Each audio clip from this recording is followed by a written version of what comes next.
Phone. It says we are live. We are live. Day been today, Nettie? What you get up to? Me, I've been very busy creating, doing readings, trying to shuffle people around who are desperate for readings, trying to shuffle people who have to move their days.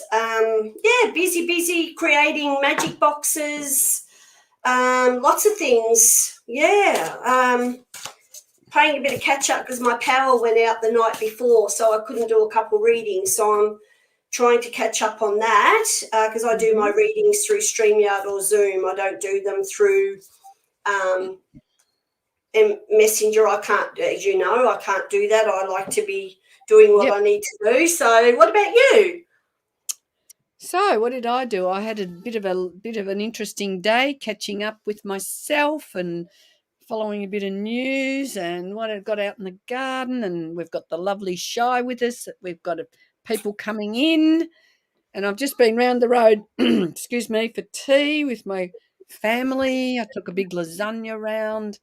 That's my Sunday night ritual at the moment. So I've just come back and I've got my little granddaughter in the background.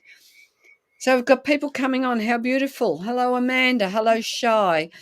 And we are streaming to my Kay's Oils page. We are streaming to YouTube. And we are streaming to Activate Your Courage with Kay Hamilton. And good evening, Kat. Yay. We've got some people joining us, which is absolutely fabulous. So we are here tonight to brighten your life and to give you hope and whatever good juju you are looking for. Let's hope we can provide you with a bit of nourishment and excitement. Yes, I am at Sisters Beach, Amanda. Where are you, darling? So we were on a live last night, and Janette and I usually go live on a Saturday night. We've been going live on a Sunday night lately together as well as a Thursday night. It's like, having a date across the continent, far and wide, and we are enjoying our time getting together. Yes, Amanda, you're in Burnie. Well, that's interesting. Did you know Burnie, Nettie? Yeah, I lived in Somerset for many years, so I'm very familiar with all of Tasmania. I love Tassie. I miss Tassie desperately, and one day I hope to get back to visit. Yeah. And So you have a couple of Tasmaniacs on here tonight, and Amanda, you're obviously a Tasmaniac too.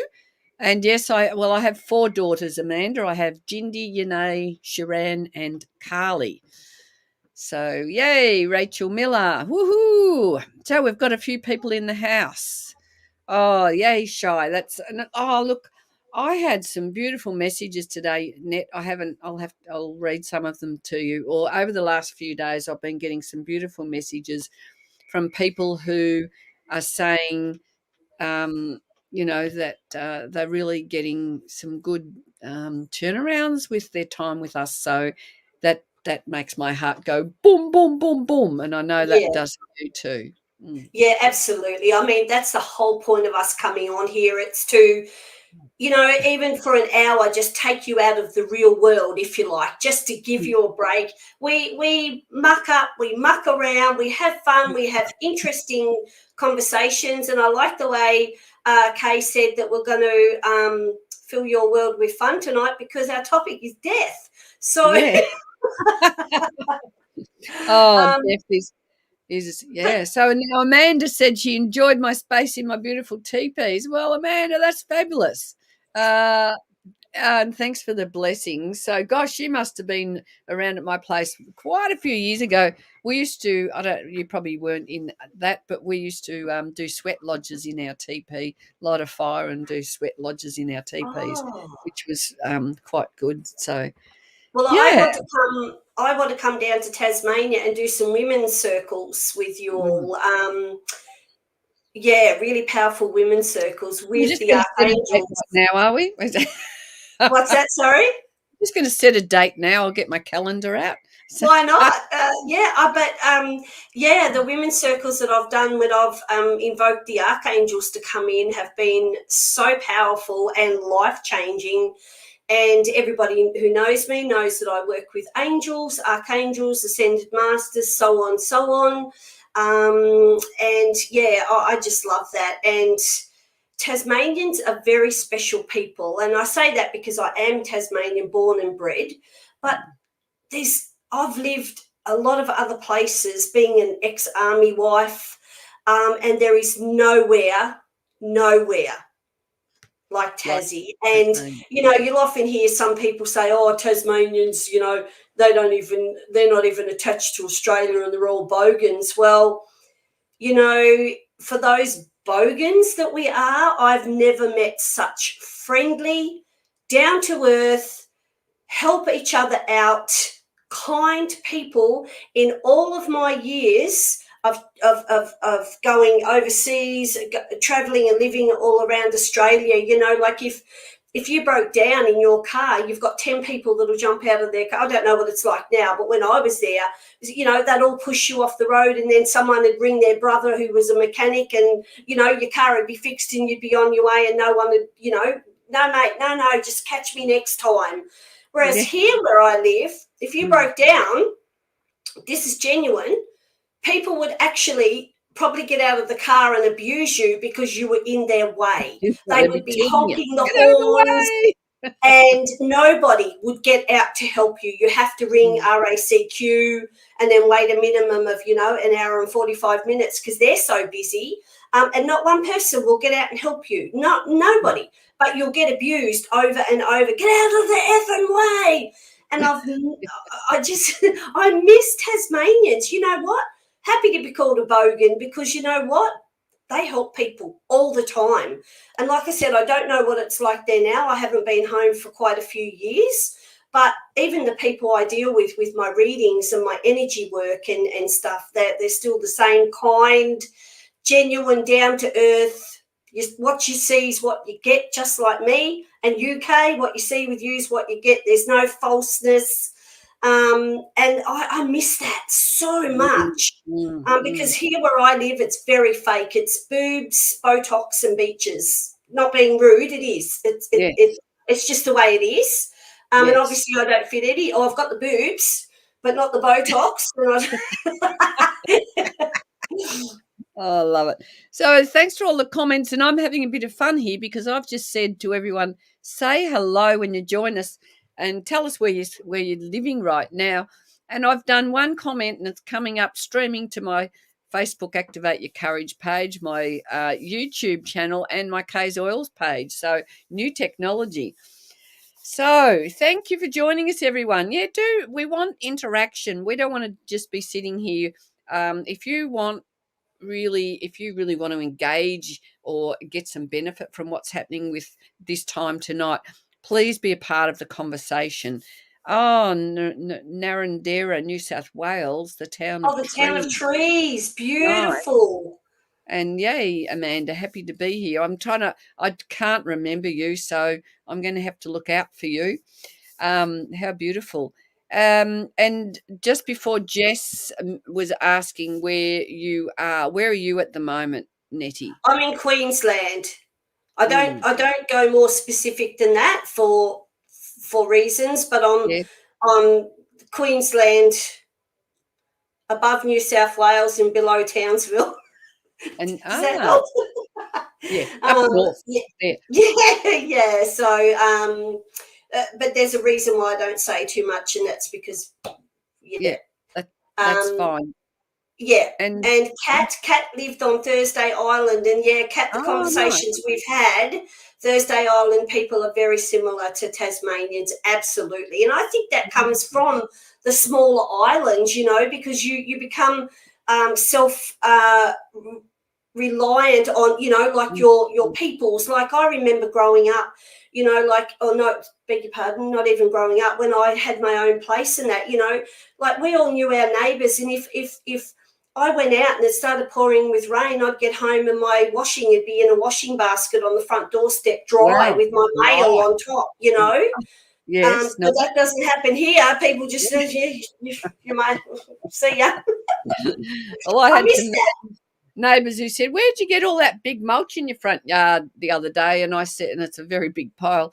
And I said, I told them where I got it from. I got it free and things like that. And I said, "Well, why don't you come and grab some?" Because I knew the area they wanted was down next to my house. I thought, oh, that'll make the garden in my house look nice. And a week later, she said, "Just thinking about that mulch, if we put it on our garden, the gardens would combine." I said, "Yeah, that's exactly what I thought." So they came and got a good swag of my mulch, and it was fabulous. So, Yep, yep, yeah, yep, the way to absolutely. roll. And Rachel, uh, I'm Victorian destination unknown due to escaping DV. Yeah, that's exactly Yeah, why I don't say exactly where I yeah, am.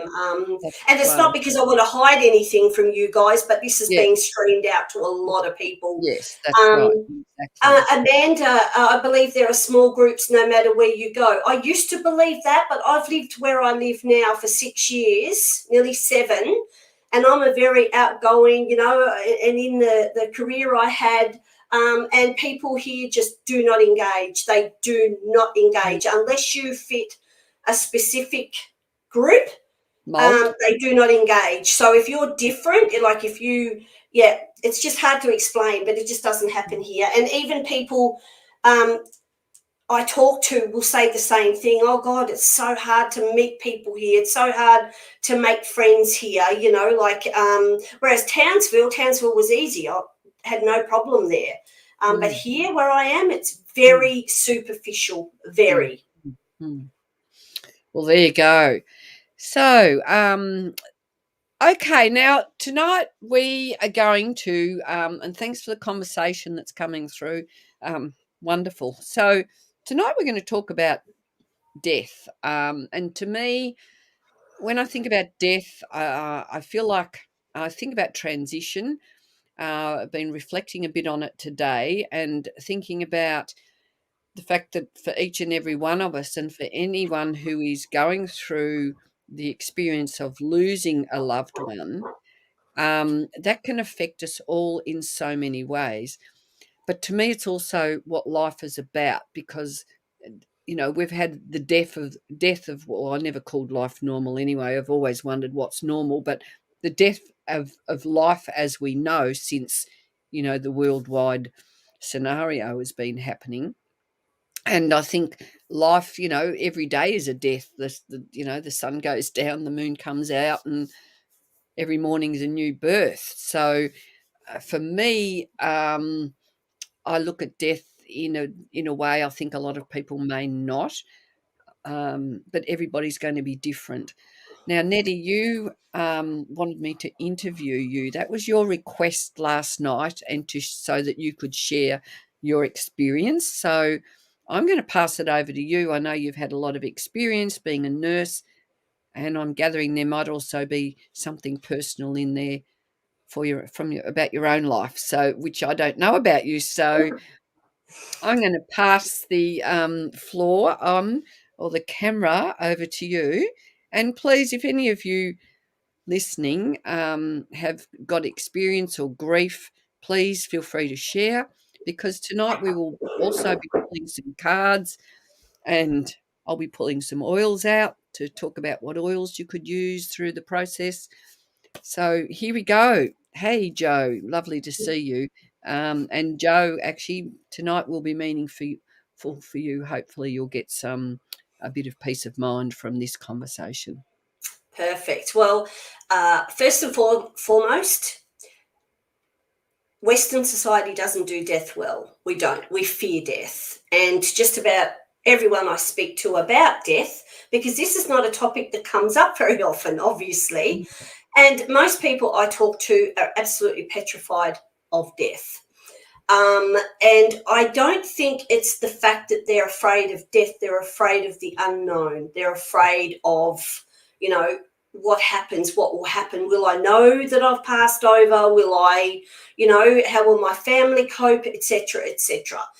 Now, I have personally been involved in death. I had a near-death experience when I was between 6 and 7 years of age. So very quick version. I got sick at school, got sent home. There was sickness going around at the moment, so no one thought too much of it. Sent me back to school the next day, got really, really sick, sent home again. My parents put me on a little cot in their room, and I couldn't even keep water down. I was so sick. And that was where I was first introduced to angels and archangels because of my near-death experience. And by the time my parents took me to a doctor, the doctor just took one look at me. My dad carried me in his arms, and the doctor looked and said, "Get this child to the Royal Melbourne Children's Hospital now. Do not wait for an ambulance. Go. I will call ahead. Just go straight to the emergency department and I'll tell them you're on your way." Now, back then, your doctors, your family doctor, so they knew everything about everyone. So we got to the Royal Melbourne, and I remember laying on the bed, and they were, like putting all the IVs and everything in me, and nobody really knew what was wrong because I, throughout my life, never present like you should present for an illness. I never have. And so they knew I was very, very sick. They weren't exactly sure why. I had no pain, no nothing. So they were going in to do exploratory surgery. And during that surgery, I actually left my body, watched the surgery. But at the same time, I was everywhere. I was watching everything. I was watching my siblings at home. I was watching, my parents, all of it. So once you leave your body, there is no restriction, there's no boundaries, so you're in the past, present, future all at once. You can see everything, and you're weightless, you're timeless, there's no time. And when I went to what I would call the beginnings of heaven, each religion sees it as a different thing, calls it a different thing, and it also depends on your own beliefs. But I remember when I went towards this beautiful magnetic light. It was just, and we use the word love here as humans, and it doesn't even cover anywhere near what you're greeted with. And when I got to this big space, I couldn't see anyone, but I could hear in my mind and my ears people telling me how loved I was, how valued I was, how beautiful, how courageous, and I couldn't see anyone, but I knew all of these people that were talking to me were people I knew. Even though I couldn't see them, I had no idea who they were, but my heart knew them. And the feeling was safe, and I don't know how to explain it. I guess it would be like being in the womb again, in the beautiful warmth, the safety, the knowing, and when because they said to me, "You can't stay here, you have to go back." I didn't want to go back, but I was kind of made to go back. And I've searched my whole life for even one snippet of that feeling, and I've never found it.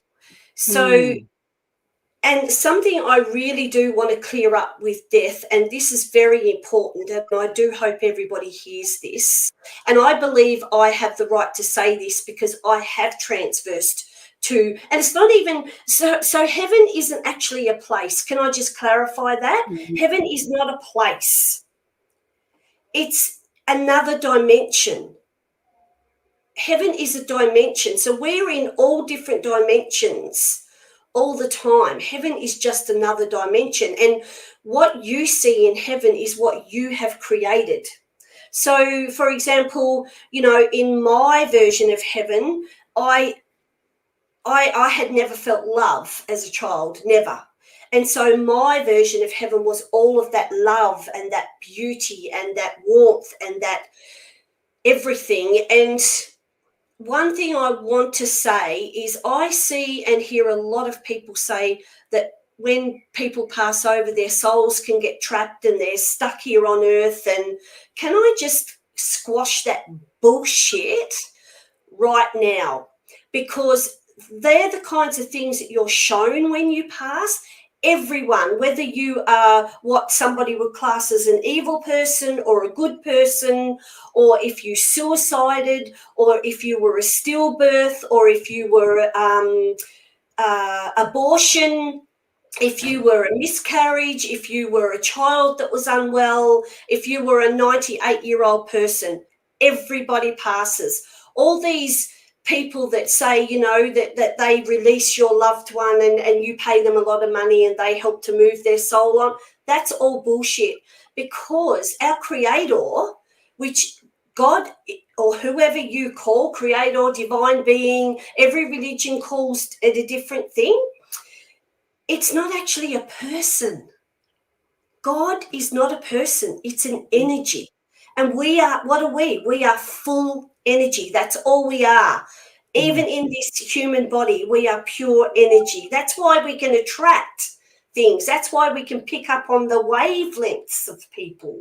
So nobody gets left behind. People who suicide are not in a dark, scary place. They go straight back home, straight back. And when you do pass over, and I obviously didn't go right the way through because they sent me back, but I do know when you pass over fully, you go into a viewing room. You go in with so much love, and all of your, everything is removed from you. Fear, anger, hate, love. Oh, no, not love, sorry. That's the only thing that remains. And you actually get to view your life without the emotion. So you actually get to have a look at how you reacted to things. And every single person I've researched, including Anita Morjani, who you really need to look up, she's amazing. She went right the way through. People just, I've even lost my train of thought of what I was going to say. But everybody passes, everybody. There is no one left behind. That is not possible.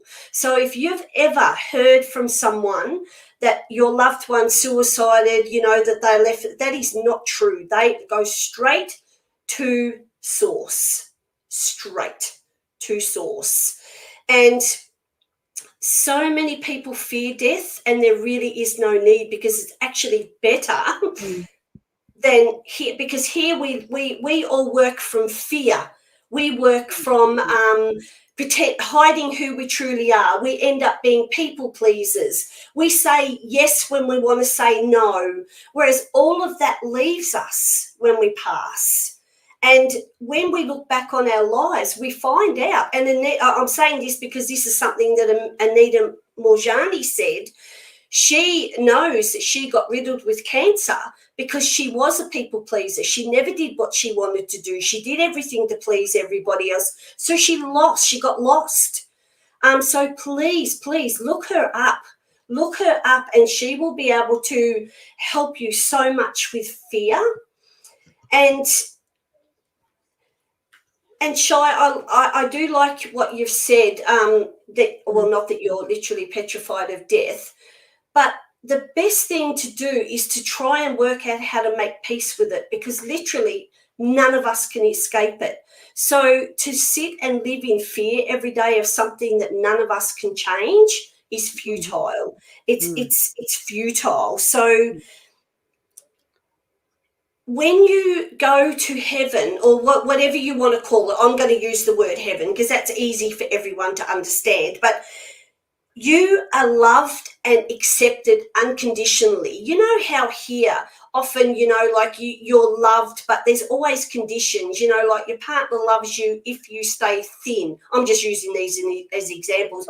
And if you put on weight, then they make you feel bad for it. Or you love your partner if they don't cheat on you. Or you love your children if they do as they're told. Or do you see what I mean? Or your bosses will, you know, give you a good roster if you do as you're told, but you make waves and you get the shit roster. Do you see where I'm coming from with that?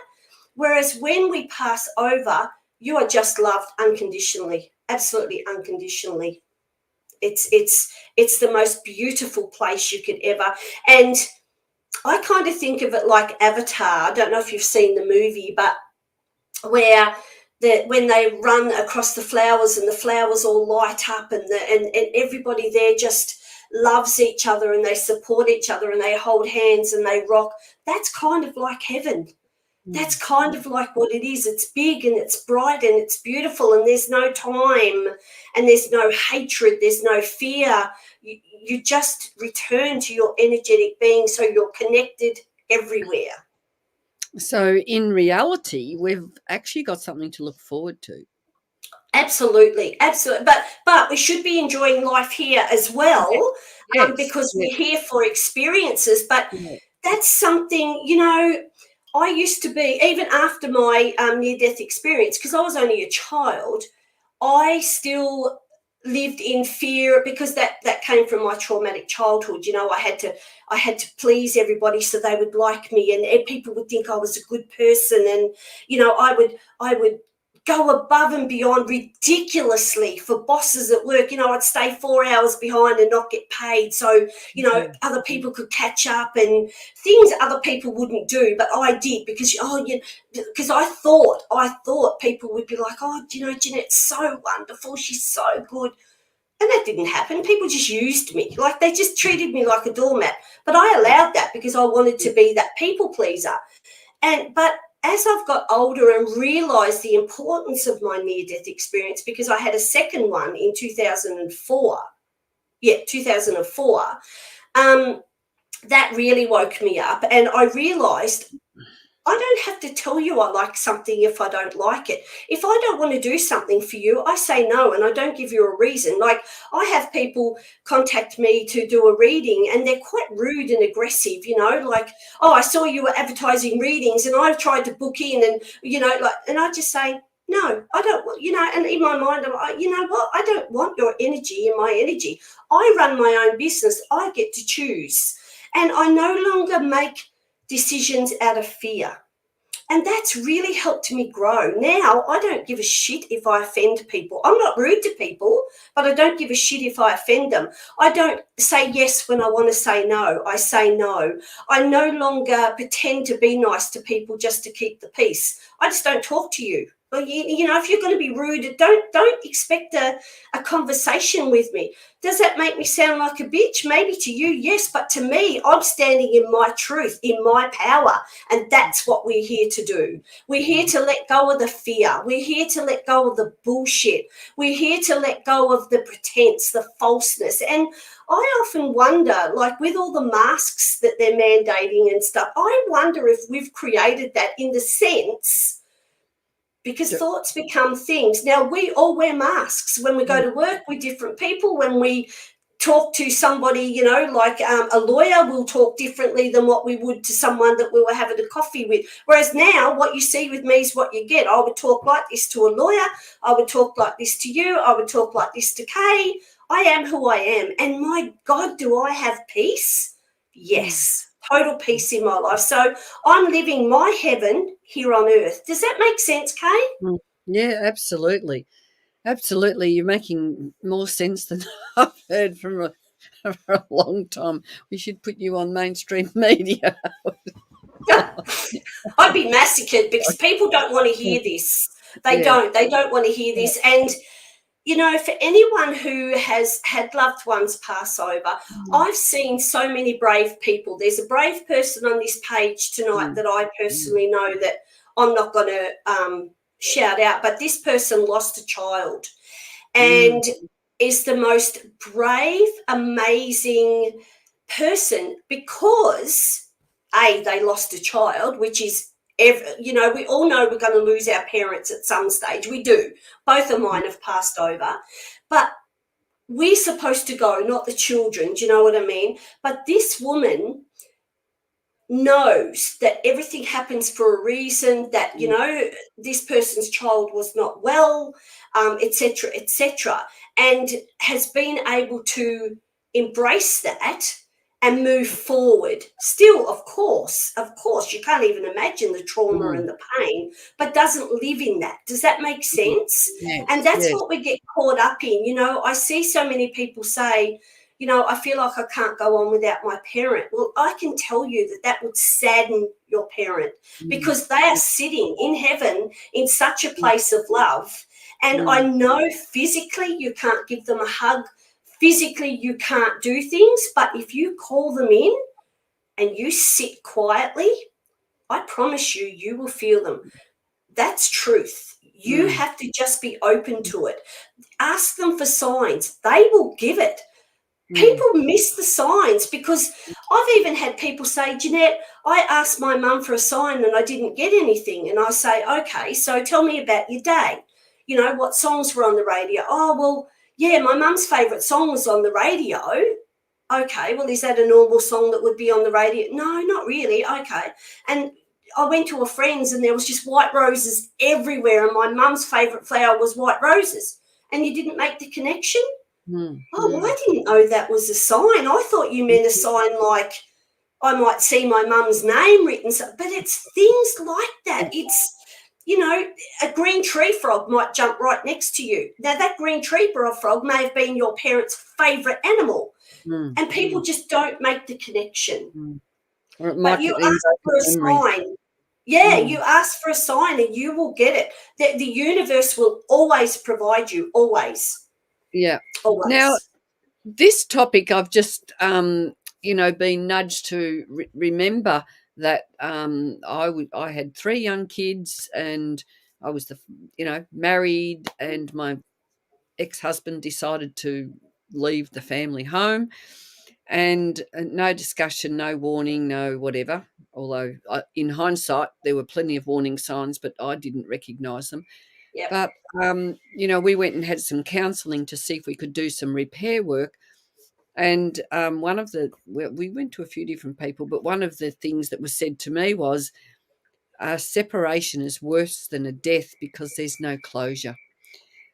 And, I've often thought of that. So there might be some people here who've had a parting of ways of a relationship. So I think there's many deaths from different circumstances throughout our life. Now, we'll just want to go back. I don't know whether you have seen, we've got a beautiful lady here tonight who's just shared that she sat with her mother who died 6 days ago. Okay, click on that one for me, please. And after that beautiful person, can you click on Cat Young for me, please? Okay. Just trying to find. That's all right. Louise Williams. Are you still with us, Louise?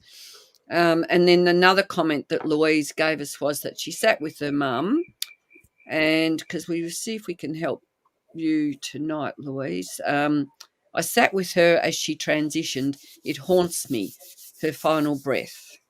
Yeah. Okay. Did mum have like lung fluid? I almost want to say like emphysema type symptom, Louise. Because if so, then I've had a female step in behind me who's indicating to me, she's pointing to her, not her heart, she's pointing to her like gurgling, trouble breathing, I feel oxygen, exhausted. So let me know, Louise. I'm saying this, I'm not trying to upset you. I'm telling you that someone's come in. So yes, okay, thank you. So can I just say, now we talked last night, Kay said that when her mum passed, and I'm sorry, Kay, if this upsets, but that's what we're trying to talk about, that Kay and her family had sat there for days, and then they fell into a deep sleep. Mum passed. And a lot of people get upset that they missed the passing, but this is why, because when people pass over, especially when they're, I call it a slower death, you know, like the lungs filling up or the body getting overloaded with fluid, etc., etc. It's very traumatic for the family because we'll have chain stoke breathing, we'll have all different things happening. Nurses will try and educate families on, but when you're not used to that kind of thing, it is traumatic. And that's why a lot of family loved ones will pass away when you're not there. That's why they choose to do that. But Louise, Obviously, I'm not doing a medium reading now. I can't open to that because I'll open the doors because I haven't put any protection in. But I do have a female standing here with me. I'm not going to say overly tall female, described what she described. And I've been asked to tell you to believe in the impossible, and to please call Archangel Michael in to erase those memories, because whilst that was happening, she actually had removed herself. So that was just the human form of the body doing that. She was in a very good place and she knows how traumatic that was. But it's time to, she's asking me to tell you, can you please, for her, remember the joyful, like have those conversations of remember when, oh my God, do you remember that song? Oh, this was mum's favorite thing. Oh, that perfume. So she's asking, because when loved ones pass over, they don't want us sitting in sadness and in grief and in pain. Of course, everyone has to go through a grieving process. Sadly, that is part of being part of the experience of being a human. Don't shut that down. Allow that grieving to come and go. But try not to focus, and I know it's easier said than done, but try not to focus on the last. Focus more on the good times, and that will start to come in more and more and more. And mum's here with me, so you can call her in to give you a sign, because the second somebody passes, they can actually come, but I will never do a reading for anyone under 6 months when they've passed. I realise that I've given this information now, but I think that's important. And the reason being is people haven't had time to get in their grief. They haven't had time to process anything. So I will never do a reading for someone if I know that their loved one has passed in under 6 months. So I hope that helps, Louise. You know, like I know how traumatic that is because I've been a nurse for over 20 years. And you know what? We're usually the ones sitting there with the family. Well, sorry, with the patient when the family doesn't get there. And we're in and out all the time. And it affects us as well. So please know, Louise, that you are still very loved. And I know that you can't reach out and touch, but call her in and you will feel her. I promise you. You just have to relax and trust that. So I hope that helps, my darling. My mum took 3 days for her transition, and they had given her some morphine to manage the pain or whatever the discomfort. And it was, I know what you mean about that breathing, because the only thing that was happening with her was she'd take a breath and you'd hear this gasp and it'd be, Yeah. and that was it. Nothing. And then then nothing. oh, she's passed. No. And then they so do it again. And some people, that went for days. yeah. The And last it's part of horrible. the last part of your body to go is that reflex of breath. Is that No, right? the last part to go is your hearing. That's Oh, why okay. you Yes. must be very careful. Like Yes. I actually will talk to families outside of the room and say, look, even if you think this person has passed, don't talk too much in depth until you leave the room. And I explain why, and they're so grateful, because a lot of families fight.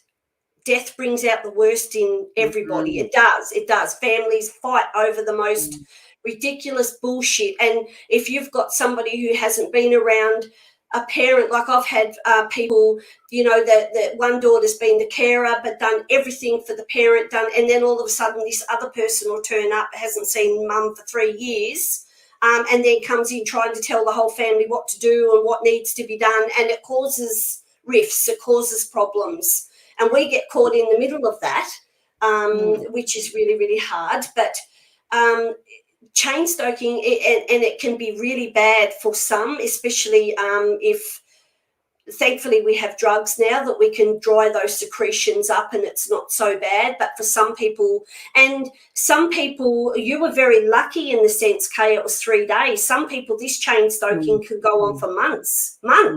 And that's that's where it comes in, where we have to question, are we doing the right thing by patients, but that's another whole Yeah, I've got a friend um, who's a doctor, and she actually proposed to the government. I think Labor was but it might have been in another state. I think it was in South Australia. She was working with, and she had this whole program, and I don't know the details of it, but it was all around supporting families to let go. And she said that the government, if they'd taken her suggestion on board, could have saved millions and millions of dollars. And I'm assuming that it would be more around accepting the passing and not trying to prolong life. Look, Because we had a situation many years ago, and the family they were going to court to try and end their father's life. Now hear me out, it wasn't like it sounds. This person had a pacemaker in. Now this person was riddled with so many things, and was emasculated. There was nothing of this poor person. You could literally pick him up to make the bed. Do you know what I mean? You didn't need a hoist or anything. And this family did not want their loved one suffering like this. And the powers to be would not remove the pacemaker. So the pacemaker kept everything going. Whereas this person should have passed away a long time. And it was traumatic for us to go in and have to do things, It eventually got, thankfully, because hospitals have lawyers and judges on site, thankfully that they saw common sense and said, no, we're going to go with what this family wants, because it all comes under the euthanasia bill and all these ridiculous things. But where you are, if you're in hospital or a nursing home or at home, the law is different, how you can administer things. So these are things that, discussion around this didn't happen until that moment. And because I knew nurses, they told me a few things. If mum had been in hospital, things would have been different. But we eventually called a doctor in, and they changed the way they administered the morphine. But these are things, we need to be talking about them and not have them behind closed doors. But families need to be educated. Sorry, Kay, but families need to be educated, because they don't find out until it's going along. And, find out, well, we could have ended this for poor old, mum or dad months ago, Yes. Yeah. All right, Louise, I've pulled out surrender for you, because I think it is that thing of it's just surrendering. And letting go to the fact that this has happened. It's happened, so you just have to let go to that. Definitely do your grieving. Allow yourself do the grieving, because the more you allow, the tears to flow and the grief to come through, the quicker you get to put yourself back together again. And when you're not blocking it, you're going to put yourself back together again in the right way, rather than covering things up. So another great oil for grief, which is a really simple one, is lemon oil. It's absolutely brilliant for grief. And yes, Amanda, we have an oil called Release. But these are the two that I would be recommending. Two of them. I'll talk about more oils throughout the time we have together that could help us with this process. Now we're going to go back to Kat, and thanks, Kat. Yes, please. There's been people interacting, and Kylie, I've seen your comment. So just while you're looking for Kat, just things are popping in my mind that I've been told to speak about. When people have to, we call it pulling the plug. So if you've got a loved one in ICU, and families are so, oh my God, have I done the wrong thing? There is no, what's the right way to say it? There's no grudge held from loved ones, or because if they're meant to go, they will, because we've actually had people had the plug pulled, if you like, and they've survived because it's not been their time to go. So that's what I mean. There's so much guilt that people carry around death because there's no education on it. There's no this is what's happening. This is why we need to do that. This is, so people carry guilt for absolute years for absolutely no reason. And also, just so you know, anyone who's ever lost someone in something horrific like a murder, bad car accident, house fire, etc., and the loved ones worry about, oh my God, how much pain they must have been in. Can I just reassure you, when you have an impact like that, your soul is actually ripped from the human body by your guardians. So at the point of impact, you don't actually feel the pain. So I just want to reassure people with that, because that's something that the family struggle with the most. Oh my God, they were alone, they must have been in pain. It's so different to what people think it really is. Now, the reason I want Kat brought up is because Kat has put it up. Kat is the one who lost her beautiful, well, no, I don't like that word lost. Kat's beautiful daughter, Michelle, passed away, very, very young age. And I met Kat because she was one of my nursing students, and the resilience and the power and the strength and the truth of this young woman even blew me away, honestly. So she had lost her child and then came to be a nurse so that she could help other people. Oh. This woman is freaking amazing. And I actually connected with her daughter, whose name is Michelle. I actually connected with Shelley, and Kat and I have kept, we're actually friends. We're both in Townsville, we were, and so we talk about this a lot, and I'll actually connect and bring messages through. Now, one thing that when loved ones pass, if they reincarnate, like if they go and come back into the family, mediums can still contact them, but through other family members in heaven. Does that make sense? So say, for example, I went to talk to your mum, Kay, and her guardians might come through and say, actually, she's now reincarnated as Kay's great-granddaughter. So just to let you know, but we can still get messages through that way. Does that make sense? So you can still get messages from, even though they're reincarnated, you can still get messages as mum while they're in another body as well. Because remember, in heaven, you're everything, everywhere. You're just omnipresent. So even if someone has reincarnated, you can actually still get messages.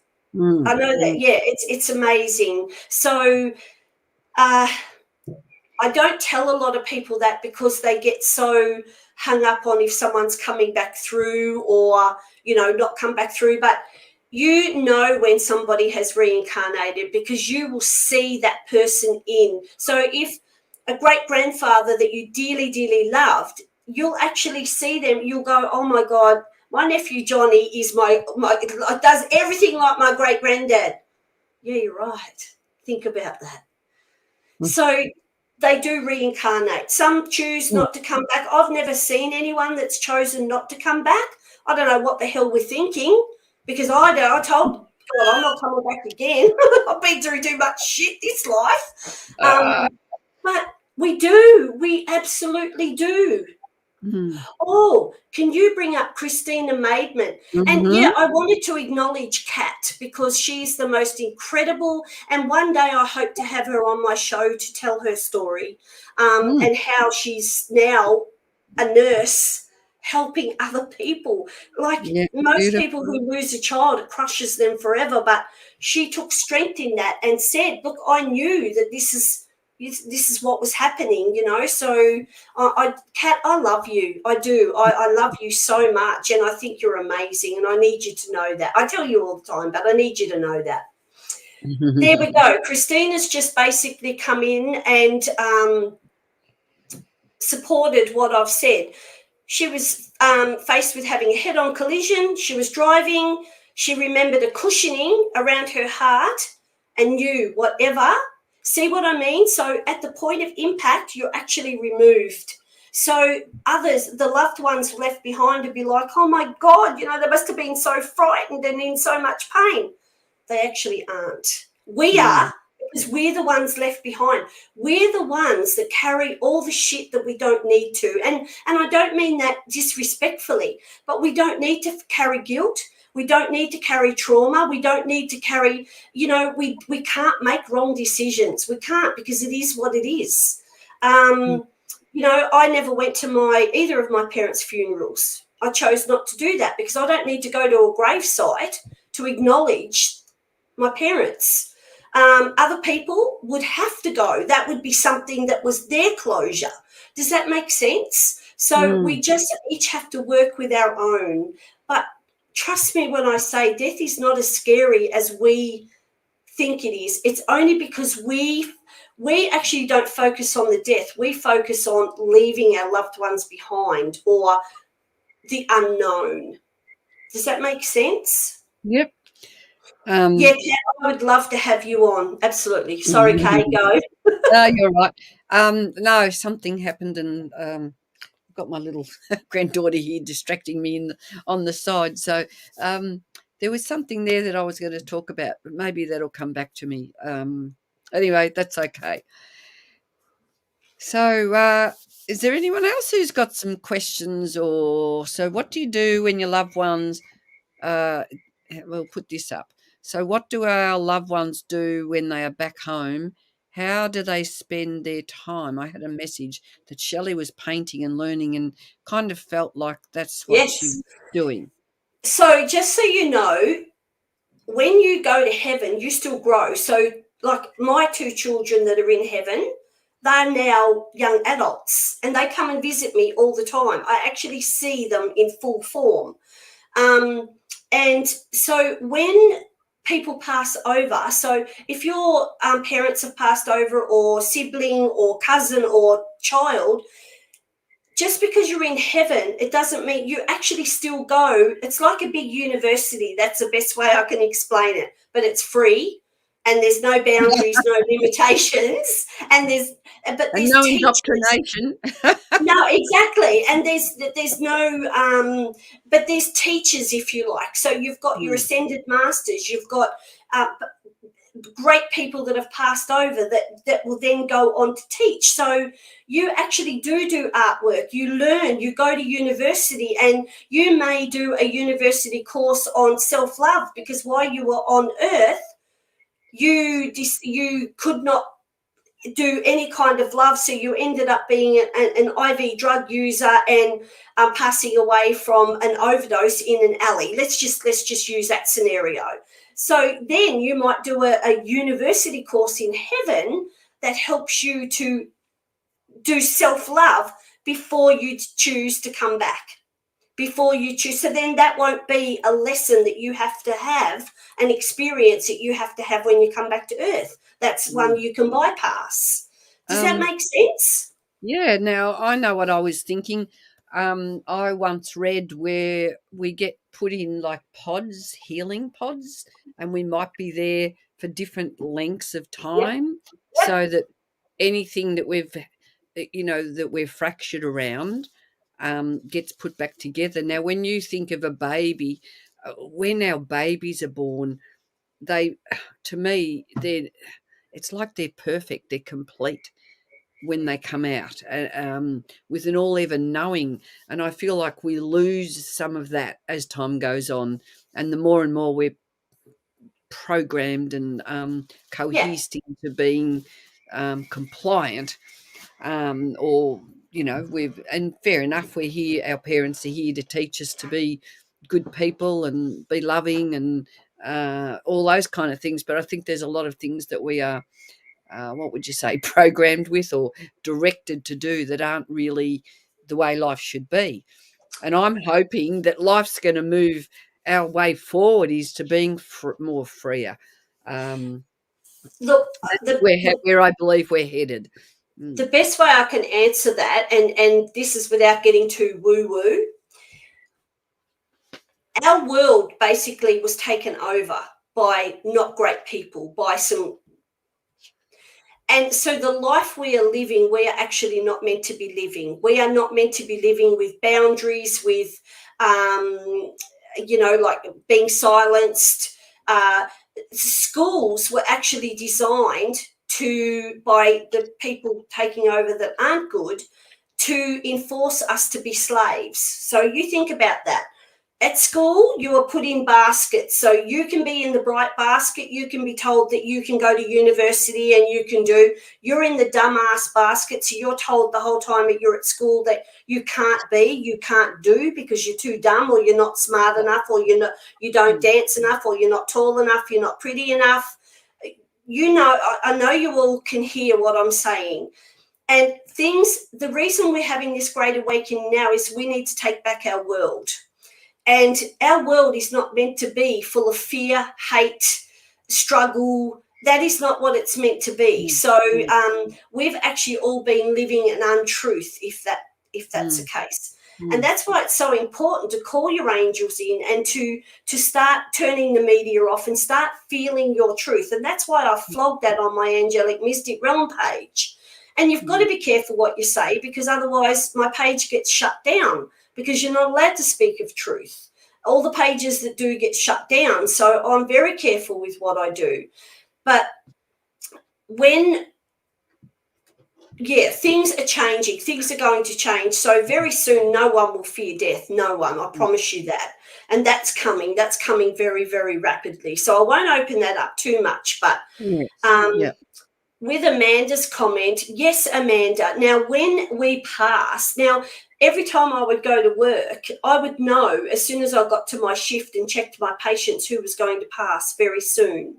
How did I know that? Because the room would be full of their ancestors, their loved ones that had already passed over, and angels. So angels do come and sit with your family. You'll often hear family members saying, just before Mum passed, she kept reaching her hand up and saying, I'm coming, John, I'm coming. And you would say, what are you talking about, Mum? Oh, your father's here to get me.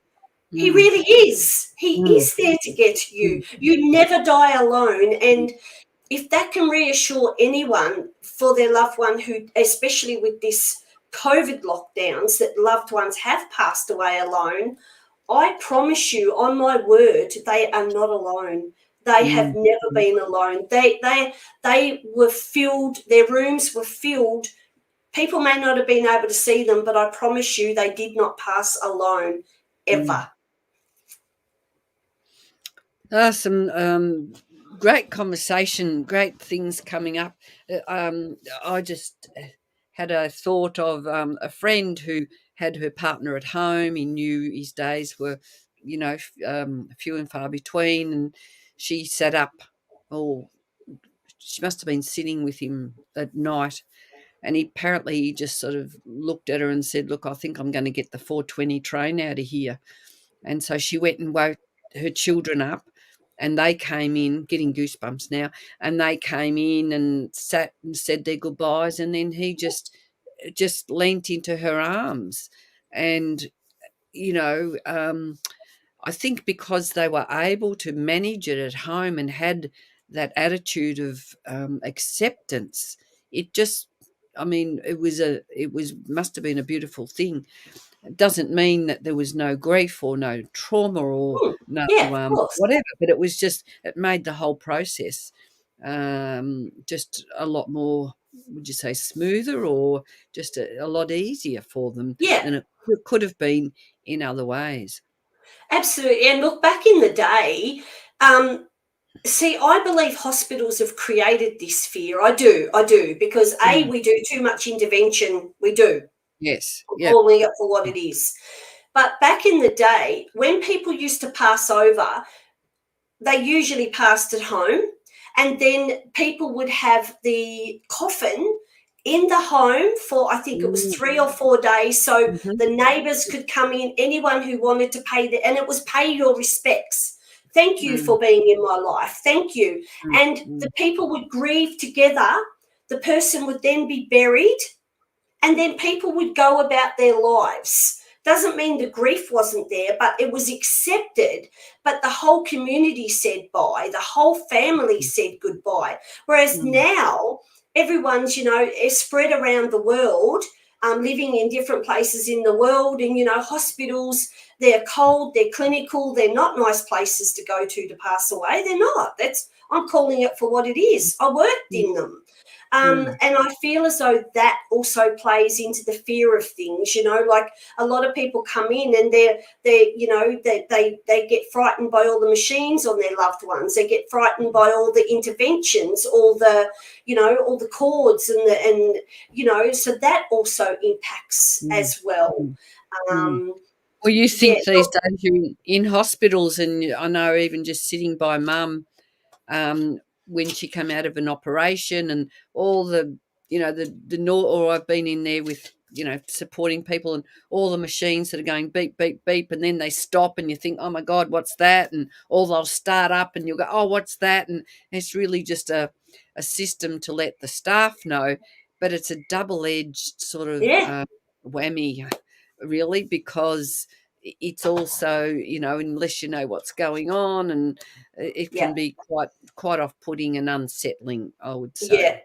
Look, I was always in trouble at work. I was always called into the boss's office because if I nursed today, which I don't want to nurse anymore, but if I did, I would still be the same because I took those knocks because I was always told off like a little kid.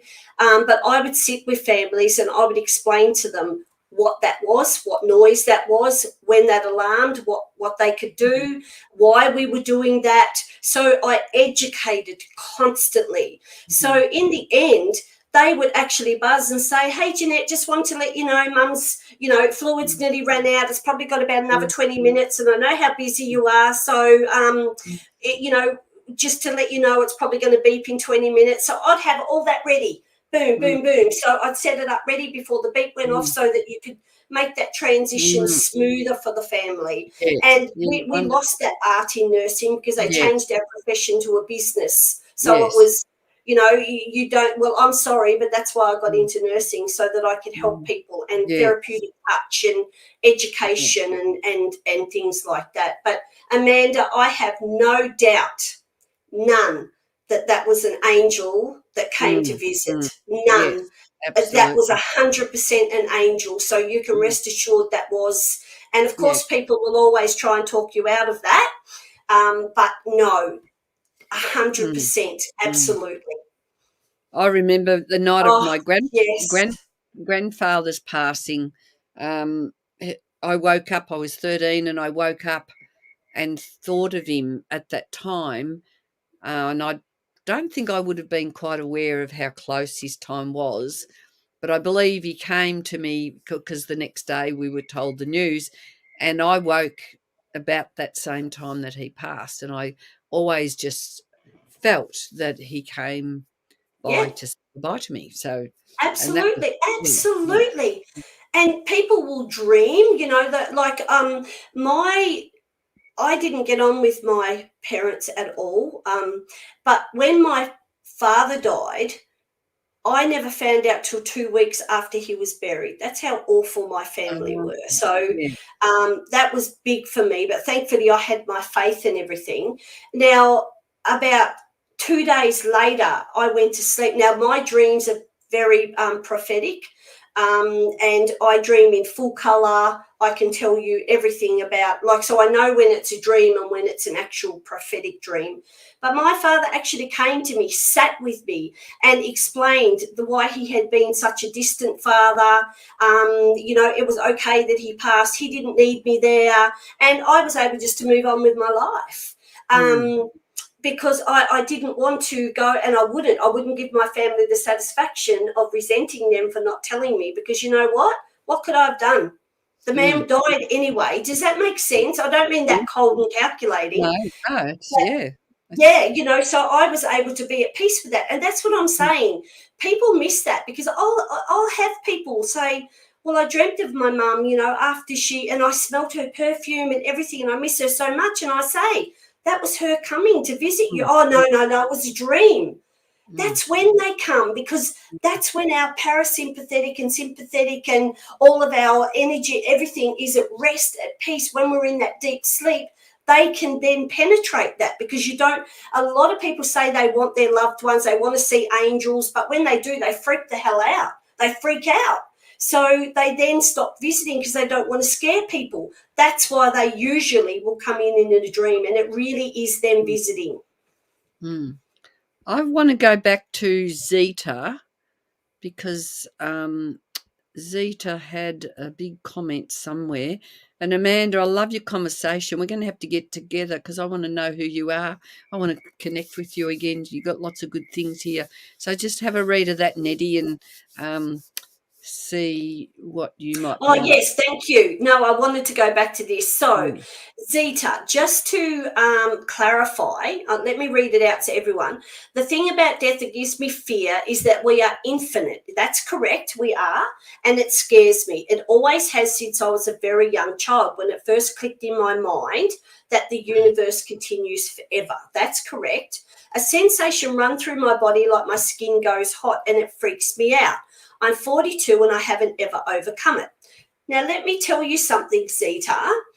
That doesn't have to happen. Yes, we are infinite beings. Yes, we are.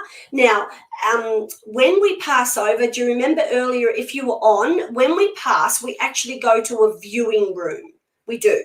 So we see everything from the second we were born right the way through. So but we do it without emotion. So there's no, like if you see a parent bashing you, there's no emotion. You just look and think, wow, that's probably something I don't want to experience again. Or now, when you're finished in your viewing room, you actually, and there's no timelines in heaven, none. So what can be 1 second to us can be 150 years to us. Now, you get to choose. You do have a choice. You don't have to come back. You don't. You can go to another planet. You can stay and become part of the university where people go to the lessons and learn. You can stay there.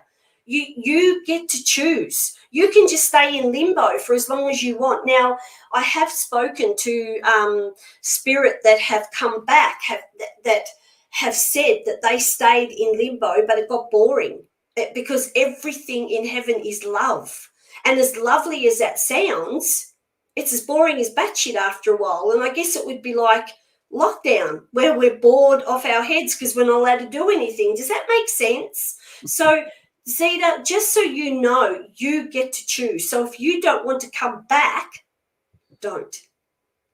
You get that choice. I promise you.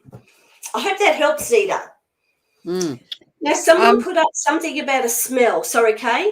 Yes. I was just kind of thinking of, is there something you can use? I'd be grabbing your Valor, Zeta. I know you've got some of that if you haven't used it all up yet.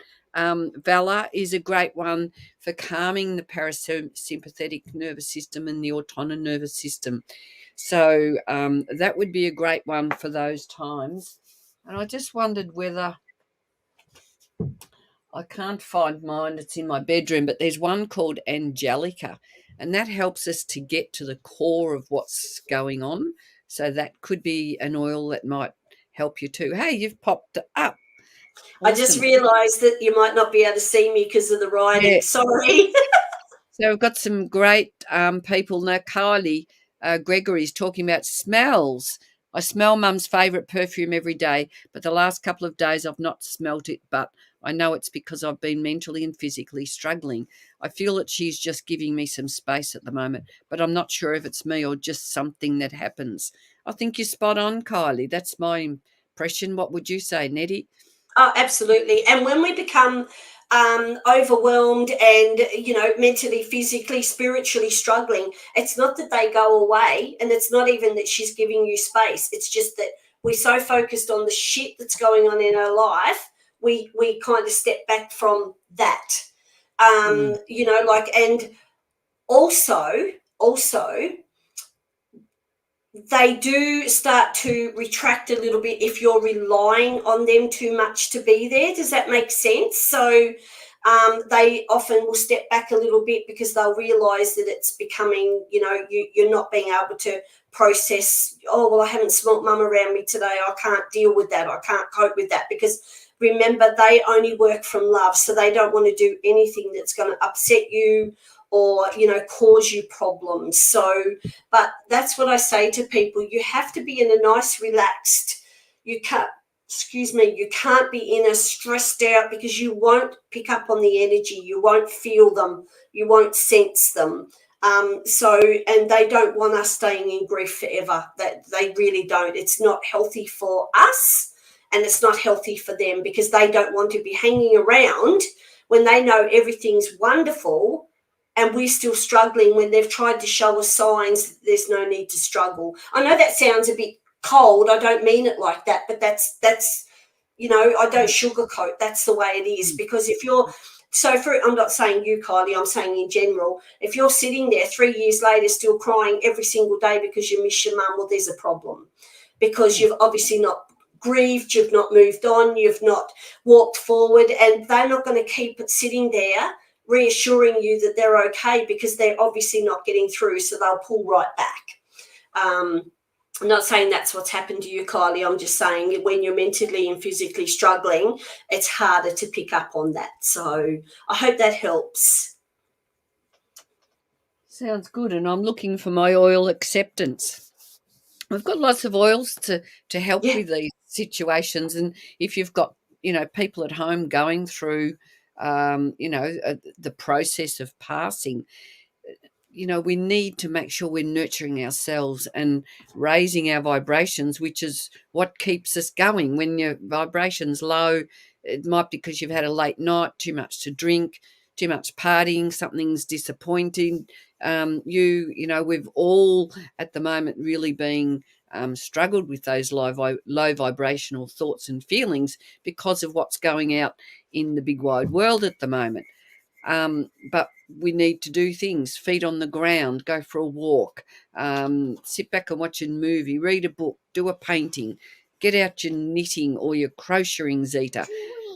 Drawing. My little granddaughter said drawing's a good thing to do. I heard that. That's the best advice ever.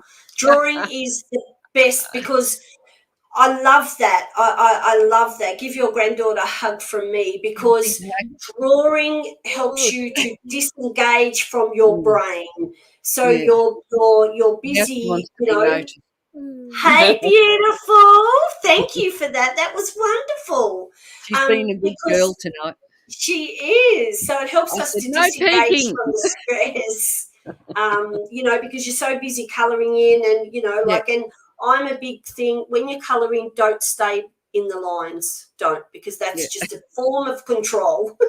Go outside those lines and be as big and bright as you like. You radical woman, you. Surprise. So I do want to, Kay, do we have time just for me to play a tiny bit of a song, because I understand that death is a very heavy conversation, regardless of if it's a good conversation.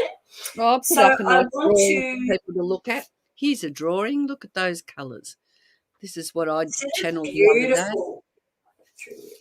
So I'm just going to put this on, and I'll explain why. Just let me find it. So chat for a second. We don't get cut off with the algorithms, peeps. Yeah, hopefully not. So.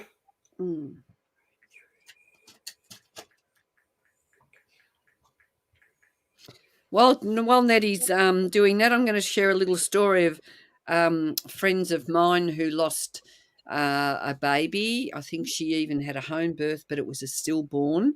Or she might have gone to hospital at the last minute. I don't really know. But anyway, it was nothing to do with the home birth part. But she lost a baby, and they made the decision to bury their beautiful son on their property. And they dug the grave. And this was in Burnie, and she was a midwife, actually. And they dug the grave, and they had the 3-year-old there while they were doing that.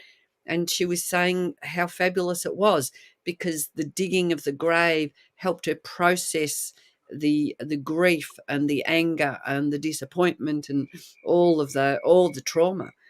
and the 3-year-old was there, still in his sense of the here and now, was jumping in and out of the hole and singing, and the whole process became so nurturing for all of them. So Yeah. I think it's time we started to look at doing things in a whole different way. Yeah, absolutely. And one of my friends did something very similar. Her little boy was stillborn, and she actually fell off her horse. But the doctors had said she was fine to ride and everything, and it was just a freak accident. Well, everything happens for a reason, but because they owned their property, their home, you've got to get special permission from the council to do that. But Yes, same that's thing, right. and we were able to actually all go and hold little baby. I won't say his name. We actually, and we got to be part of that. We got to we planted the garden, so we all got to be involved in that. And her grief was so much. Obviously still grieved, but she said she believes that she grieved so much less because it was a whole community supporting her, growing the garden, and it became, Dudu's garden. And every morning, because she lived with her parents, they all got up and they could go and have their cup of tea with Dudu in the garden. So it was very powerful. But what I would like to do now, everyone, because this has been heavy, I want to lighten it a little bit. So I'm going to call in. I'm going to do that now while I play a song. I'm going to call in Archangel Zadkiel, Haniel, Michael, Gabriel, Chamuel. I'm also calling in all of your guardian angels and your ancestors.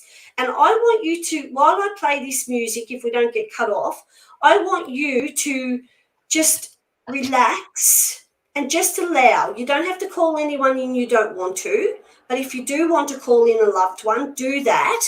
And just let the fear go. Just feel for sensation or a scent or tingling on your arms, or like someone's touching your hair or someone's touching your face. You will get a sensation if you allow it. If it, so here we go. So I'm going to call in. I call upon Archangel Zadkiel, Haniel, Archangel Michael to also act as gatekeeper, Archangel Gabriel, Archangel Chamuel, the guardians of all involved, and our ancestors. I call upon you to come in and support us in this time of talking about death and grief and loss. And for anyone who does call in their loved ones, I ask that their loved ones, if they are able, if they are comfortable, to present and give a message. So here we go. This is just going to be just for a minute, just so you can tune in. So close your eyes, call them in. Surrounded on all sides, but I've heard you can part the waters. So in your name, come and turn the tide.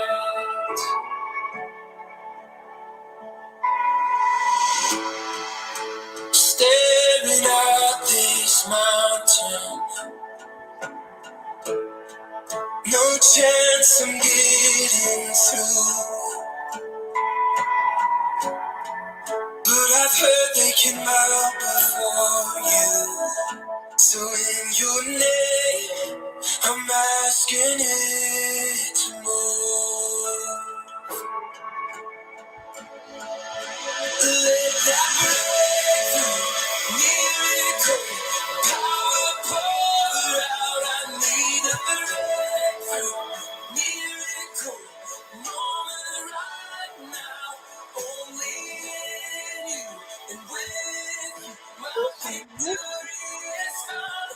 Bring that breakthrough, miracle, power, let it rain down.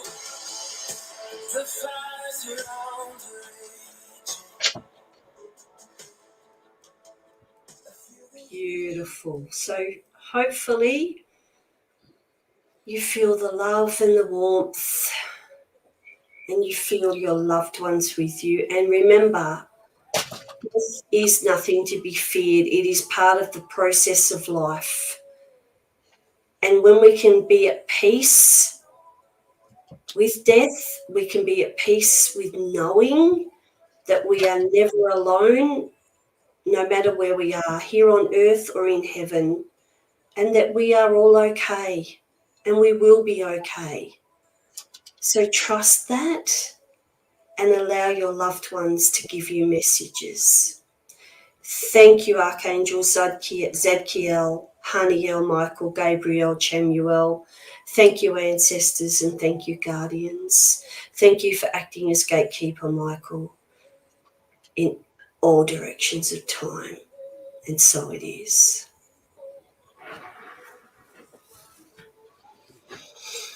How you feeling, guys? Has that helped? Beautiful. Thank you. Zita said she feels like her nana is almost ready to go. So I hope tonight has been helpful for you, Zita, and reassuring. Yeah, little did I know yesterday afternoon that we would be going down this journey tonight. So beautiful, Kerry. You cried, you felt your dad. Thank you. Love the answers to your questions. Fabulous tears that need to be released, I think. Absolutely. I tuned into I've got a beautiful uncle that was always a lot of fun, and he's there going, yeah, Casey, I'm here. Like, yeah, and I sort of thought of some beautiful memories we had about him. He was always lots of fun. So I called in a few people, and look, I'm getting teary. So the leaky eye syndrome always comes out, but that's because we have a heart.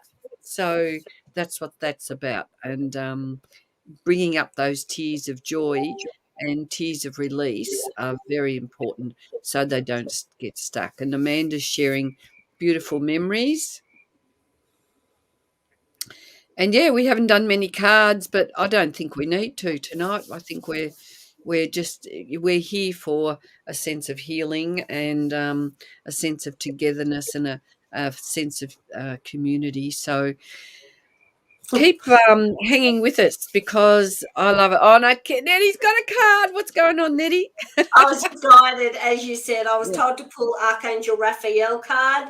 Archangel Raphael has brought in, and this is a message to all of you from your loved ones, actually. Obviously, it's via a card, but it's to thank you for the healing and the guiding of all of the relationships on the path of love tonight. They've all heard you, they've all felt you, and they all feel your love, and they send so much love.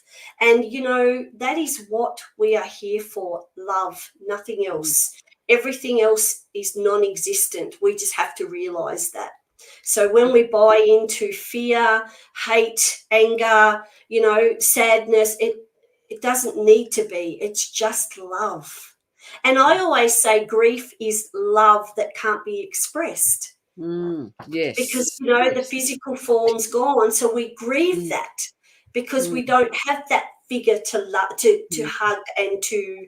So I just send you all so much love, and thank you for letting us have these conversations with you. We're open to discuss anything, and I'm not afraid of the hard questions. And if I can't answer you, I can certainly ask for guidance, or we can find someone who can help us. So Kay and I love you and value you, and we very much appreciate your time. So thank you for joining us tonight. And I do hope you enjoyed it, and feel free to leave feedback if it was not enough information, too much information, whatever. Let us know, because, then we can do another show. I agree, Kat. Let's talk archangels next. Okay, so we can do archangel shows. Well, do you want me to do an archangel series? Would you like a different archangel each week, and then we can invite them in, and then you can learn how they present to you, so you can start learning, like, for example, whenever Archangel Michael comes into me, he comes straight and puts heat across my back like angel wings. So I know that's him. Archangel Raphael comes in differently. Archangel Chamuel. So if you would like me to do that with Kay, I'm so happy to do that. Kay, if Kay doesn't want to discuss it, she can watch the questions, and like we did tonight, so that we're able to answer the questions. Because when I'm talking, I don't focus on the comments, because it makes me forget my train of thought. So I don't actually see any of the questions until Kay puts them up. So maybe that's... Oh, no, great topic. I call in I work with archangels too, but I don't necessarily have those feelings that Jeanette's talking about. So for me, it's something different. When I'm working with Reiki, I call in the archangels of the 4 directions, and then I call in all the angels of healing and light. And that's more sight for me when that happens. It's a feeling. It's a kinesthetic thing, but it's a feeling that I have. And when I call in the angels of healing and light, I can see them. They're just hundreds, thousands of them. So, and they're in the room. Well, let's do the Archangel series then, and after that we can do the 7 choir of angels as well. So let's do it. Yeah, let's do it. Maybe we should make a private group for that. It's up to you. We'll have a conversation and we will get back to you on that. And my essential oils. Yes, I always want to talk about oils. So look, on that note, I should grab my link. I'll do that while I'm chatting. If you are not in my oil group and would like to be, I've just got to grab my Linktree link. Just have a little chat for a minute. Jeanette, over to you, Jeanette, while I just grab this link. Me. Yay! Look, we're happy to talk about, discuss any topics. Just to let those of you know, I'm running the Total Reset Challenge from October the 4th for 6 weeks. It's a paid course. It's amazing at resetting your life, taking you back to yourself. And the feedback from the last few have been absolutely outstanding. People's lives have literally changed. People have been getting job offers they didn't even apply for. People have had new love come into their life. People have been able to leave relationships that they didn't know were unhealthy. All sorts of things. And that's all because they've come in tune with themselves and learnt themselves again. So if you're interested in the Total Reset Challenge, please PM me at Angelic Mystic Realm, and we can get you all booked in. Trust me, your life will change. And you're able to, there's a process that I do that you're actually able to physically see the change in yourself in that 6 weeks.